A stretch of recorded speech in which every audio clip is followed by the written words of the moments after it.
اخلاص کے باب میں کچھ عابدین ہوں گے، اخلاص کے باب میں کچھ زاہدین ہوں گے، اخلاص کے باب میں کچھ عارفین ہوں گے، اخلاص کے باب میں کچھ عاشقین ہوں گے۔ عابدوں کا اخلاص انہیں جنت میں ایک درجے تک پہنچائے گا جہاں ان کو ان کے درجہ اخلاص کے مطابق نعمتیں ملیں گی۔ زاہدوں کا اخلاص، جنہوں نے دنیا کی محبت کو دل سے نکال لیا، ان کو اور اونچے درجے تک پہنچائے گا جہاں انہیں اپنے اخلاص کے رتبے کے مطابق نعمتیں ملیں گی۔ اور عاشقوں اور عارفوں کا اخلاص انہیں اس سے ایک اونچے درجے پر پہنچائے گا جہاں انہیں ان کے درجہ اخلاص کے مطابق نعمت ملے گی۔ عابدوں کا اخلاص جنت پہنچائے گا، جنت میں جہاں بڑی نعمتیں اور بڑی راحتیں ہوں گی، چونکہ دنیا کے حسن و جمال سے اس اللہ کے عبادت گزار بندے نے دل اٹھا لیا تھا۔ سب سے بڑی راحت، سب سے بڑی لذت، سب سے بڑی حلاوت دنیا کی ساری دنیاوی لذتوں میں، نفسانی لذتوں میں، شہوانی لذتوں میں سب سے بڑی لذت شہوت، قرآن نے کہا زُيِّنَ لِلنَّاسِ حُبُّ الشَّهَوَاتِ مِنَ النِّسَاءِ،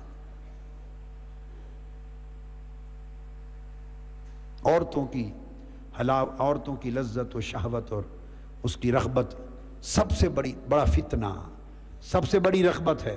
والبنین، پھر اولادیں ہیں، پھر رشتے ہیں، برادریاں ہیں، پھر مال و دولت ہے، پھر تجارت ہے، پھر سرمایہ اور پیسہ ہے، پھر رہائش گاہیں ہیں، آرام دہ جگہیں ہیں، پھر طاقت ہے، اقتدار ہے، قوت ہے، سلطنت ہے، دنیا کی عزت ہے۔ یہ ساری شہوتیں ہیں، یہ ساری شہوتیں ہیں جنہیں دلوں کی دنیا میں مزین کر دیا گیا ہے۔ تو جو عبادت گزار اخلاص کی دولت پا کر ان سے کنارہ کش ہوتا ہے تو وہ سب سے بڑی لذت چھوڑ کے کنارہ کش ہوا ہے۔ میری بات آپ سمجھیں؟ سب سے بڑی دنیا کی لذت زُيِّنَ لِلنَّاسِ حُبُّ الشَّهَوَاتِ مِنَ النِّسَاءِ، سب سے بڑی شہوت، سب سے بڑی لذت، سب سے بڑی زینت چھوڑ کر کنارہ کش ہوا ہے۔ تو ان عابدوں کو اسی کا نعم البدل جنتوں میں حوروں کی شکل میں دے دیں گے۔ جس نے ان کی لذت چھوڑی ہے ان کو تو اس کا نعم البدل دے دیں گے۔ میں بات یہاں سے شروع کر رہا ہوں، میں نے حوروں کی بات زندگی میں کبھی نہیں کی خطاب میں چونکہ آگے جانا چاہتا ہوں تو یہ بتا کے گزرنا چاہتا ہوں۔ میں نے زندگی میں کبھی حور و قصور کا خطاب نہیں کیا، 23 برس کی زندگی میں۔ آپ میرے 23 برس کے خطابات کو دیکھیں اور میری سینکڑوں کتابوں کو پڑھیں، ایک سطر بھی کہیں حور و قصور کا بیان نہیں ملے گا، ہے ایک سطر بھی نہیں۔ ہمارا دھندہ نہیں ہے ان سے، یہ بات آگے آتی ہے، مگر یہاں سے ان وادیوں سے گزارنا چاہتا ہوں۔ وہ عبادت گزار جن کے اخلاص نے انہیں ان شہوتوں سے نکال لیا ہے، قربان کر کے گئے ہیں یہ شہوتیں، یہ لذتیں، ان کو انہی کا نعم البدل دے دیں گے۔ اور جب نعم البدل دیں گے تو فرمایا ان کا عالم یہ ہوگا کہ جب جنت میں پہنچیں گے، جنت میں حضرت انس رضی اللہ تعالیٰ عنہ روایت کرتے ہیں، آقا علیہ السلام نے فرمایا کہ اللہ رب العزت نے مجھے جبرائیل امین کو میری طرف بھیجا کہ میرے محبوب یہ دنیاوی شہوتوں سے کنارہ کش ہو کر میری عبادت کے اخلاص میں، میرے تعلق کے اخلاص میں ان شہوتوں سے کنارہ کش ہونے والے ان کو اس کے نعم البدل کی خوشخبری سنا دے۔ اور فرمایا جب وہ جنت میں جائیں گے تو حوریں ان کے استقبال کے لیے آئیں گی۔ يدخل الرجل على الحورى فتستقبله، حوریں ان کا استقبال کریں گی، استقبال کریں گی۔ پھر آقا علیہ السلام نے فرمایا کہ جبرائیل امین نے بتایا آقا اس نعم البدل کے لیے جو آ رہے ہیں چھوڑ کر شہوتیں انہیں بتا دیں کہ معلوم ہو جائے ان کو کہ وہ حوریں حسین کتنی ہوں گی۔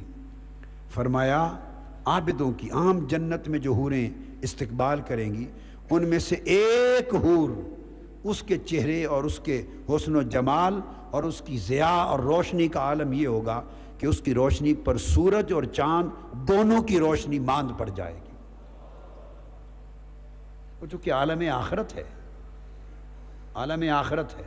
فرمایا تمہاری دنیا کے چاند اور سورج کی روشنیاں اس کے حسن پر ماند پڑ جائیں گے، ماند پڑ جائیں گے۔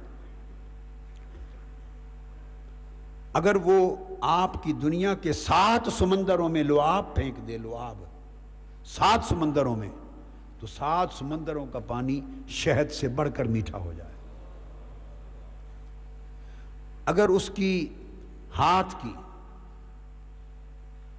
بازو بے نقاب ہو جائے، تھوڑا سا پردہ ہٹ جائے، تو وہ اس سے روشنی ہو کہ تمہاری دنیا کی مشرق سے مغرب تک ساری کائنات روشن ہو جائے۔ ایسی تھوڑی تھوڑی جھلکیں بیان کی، بتانے کے لیے کہ جن شہوتوں کو چھوڑ کر آ رہے ہو تم نے کوئی نقصان کا سودا نہیں کیا۔ نقصان ان کی نگاہ میں ان چیزوں کی بڑی قدر و منزلت ہے، انہیں بتایا جا رہا ہے کہ اسی چیز کے بدلے میں بڑا کچھ ملے گا۔ اور پھر آگے بڑھ رہے ہیں۔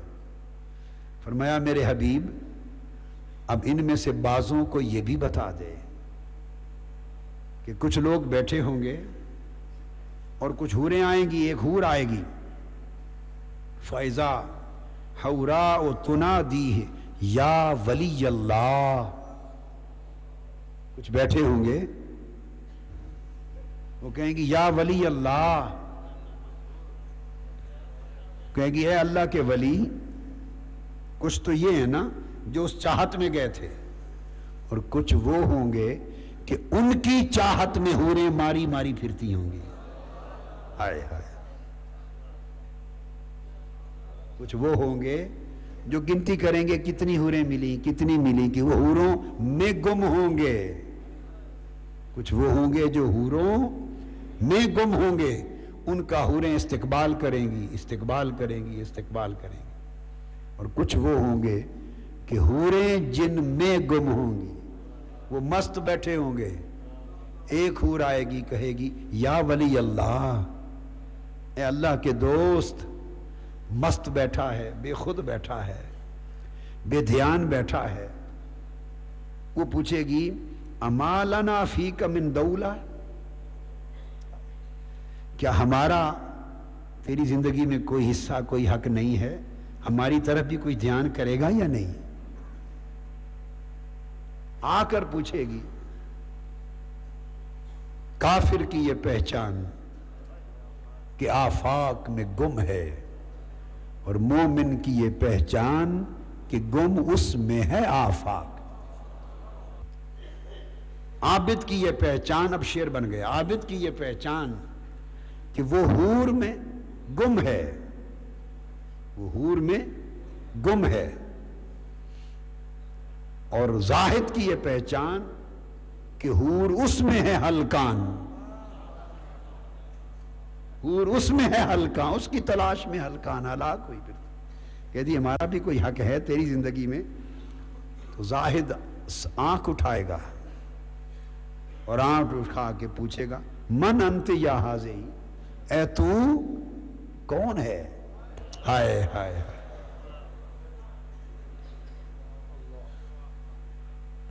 آنکھ اٹھاتا نہیں شیدا تیرا، جو تیرے شیدا ہو جاتے ہیں وہ پھر حور پر بھی آنکھ نہیں اٹھاتے، پوچھتے ہیں سامنے کھڑی کو تو کون ہے؟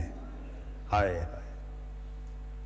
روم کی جنگ تھی، روم فتوحات روم میں 2 جوان صحابی ہرقل روم کی فوج نے گرفتار کر لیے تھے، ہرقل روم کی فوج نے 2 جوان عاشق صحابی، اور لے گئے اور بادشاہ کے دربار میں پیش کیا، تو انہوں نے کہا ان کو قتل کر دو۔ وہ قتل کرنے لگے اور ان کو کہا آخری موقع دیتے ہیں تمہیں، اپنا مذہب چھوڑ دو، ہمارے مذہب پہ آ جاؤ۔ انہوں نے کہا نہیں، انہوں نے کہا قتل کر دیں گے، ٹکڑے کر دیں گے۔ کر دے. انہیں کہا تیل کا پورا ایک بہت بڑا کڑا آگ کی طرح تپتا ہوا بنا کے جلا کے اس میں تمہیں پھینک دیں گے, جل جاؤ گے کوئلے کی. تو اس نے کہا کر دو. اس نے ایک بھائی کو اٹھایا, دونوں بھائی تھے, اٹھا کر اس میں پھینک دیا. وہ آنکھ کے سامنے, بھائی کے سامنے دیکھتے دیکھتے جل کے کوئلہ ہو گیا, شہید ہو گیا, ختم ہو گیا. اب دوسرے کو اٹھا کے پھینکنے لگا تو اس کے وزیر اعظم نے روک لیا. اس نے کہا بڑے عظیم مجاہد ہیں یہ, آپ کو پتہ نہیں کتنی بے جگری سے لڑے, بہت قیمتی مجاہد ہیں, کوئی کمانڈر ہمارے پاس ایسا نہیں. ایک تو گیا تو آپ نے دیکھ لیا کہ دوسرا بھی لرزنے والا نہیں ہے, وہ بھی چلا جائے گا. کوشش کرنے دیں, مجھے موقع دیں کہ اگر یہ ہماری راہ پہ آ جائے تو ہماری فوج کو بڑا فائدہ ہوگا. اچھا بھائی مہلت دے. اس نے کہا 40 دن کی مہلت دے دیں اور میں محنت کرتا ہوں. وزیر اعظم نے اس کو لے لیا, گھر لے گیا. اس کی بیٹی جوان بڑی خوبصورت تھی, بڑی خوبصورت جوان بیٹی تھی, دنیا میں اس کے حسن کا چرچا تھا. اس بیٹی سے کہا بیٹی اس کو عیسائی کرنا ہے, اپنے مذہب سے پھیرنا ہے, اور دن 40 ہے میرے پاس, تمہارے پاس کوئی حل ہے؟ اس نے کہا بات ہی کوئی نہیں, 40 دن تو بڑی مدت ہے, میں ہفتے میں اس کا مذہب بدل دوں, صرف مجھے فلاں محل دے دیں, تمام باغات سب کا داخلہ بند کر دیں, اسے اور مجھے وہاں ٹھہرا دیں.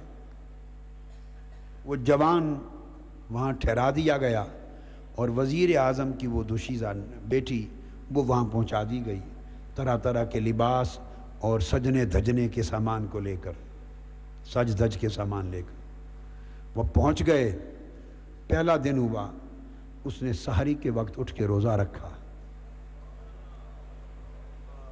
اس جوان نے, وہ سج دھج کے بیٹھی کہ مجھے جوان ہے, وہ بھی جوان ہے, یہ بھی محل ہے, باغ ہے, تنہائی ہے. اس نے روزہ رکھا اور سارا دن مصلے پہ بیٹھ کے قرآن پڑھتا رہا, قرآن پڑھتا رہا, مست رہا. شام کو اس نے اس کے لیے کھانے بنائے, اس نے افطار کر لیا روکھے سوکھے سے. جو آرام کا وقت تھا دن پر تھوڑا آرام کیا, جو بھی انسانی تقاضے ہیں کر کے. رات آئی, اس نے کہا کہ شاید اب رات کو راغب ہوگا. سامنے آئی تو جب رات ہوئی تو ساری رات دست بستہ مصلے پہ کھڑے ہو کے مولا کی دہلیز پر مناجات کرتا رہا. ساری رات قیام میں گزار دی. ایک دن ایک رات گزری, دوسرا دن دوسری رات گزری, تیسرا دن تیسری رات گزری. وہ روز آئے سج دھج کے سامنے اور اس سے کہے کہ مجھے بھی دیکھ لے, مگر وہ نہ دن کو نگاہ اٹھائے نہ رات کو نگاہ اٹھائے. جب دن سارے بیت گئے اور اس نے دیکھا کہ یہ تو کام نہیں بنا, یہ تو نگاہ بھی اٹھا کے نہیں دیکھتا. 40واں دن گزرا, آخری رات تھی, 40ویں رات. اس نے اپنے کپڑے اتار دیے جو خوبصورت تھے, سادہ لباس پھٹا پرانا سا لے کے نوکرانیوں والا پہن لیا اور آ کے اس کے قدموں پہ گر پڑی اور مصلے پہ بیٹھ کے پوچھتی ہے جوان وہ راز مجھے بھی بتا دے جو تجھے میری طرف تکنے نہیں دیتا.